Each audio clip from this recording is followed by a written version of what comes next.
اور جب موسیٰ جوانی کو پہنچے اور بھرپور جوان ہو گئے تو ہم نے ان کو حکمت اور علم عنایت کیا، اور ہم نیکوکاروں کو ایسا ہی بدلہ دیا کرتے ہیں۔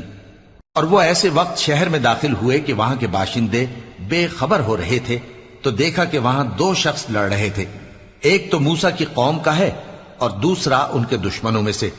تو جو شخص ان کی قوم میں سے تھا اس نے دوسرے شخص کے مقابلے میں جو موسیٰ کے دشمنوں میں سے تھا مدد طلب کی، تو موسیٰ نے اس کو مکہ مارا اور اس کا کام تمام کر دیا۔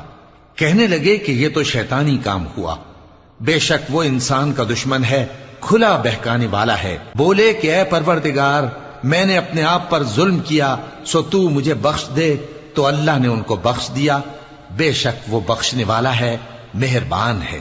کہنے لگے کہ اے پروردگار، تو نے جو مجھ پر مہربانی فرمائی ہے تو میں بھی آئندہ کبھی گناہگاروں کا مددگار نہ بنوں گا۔ الغرض صبح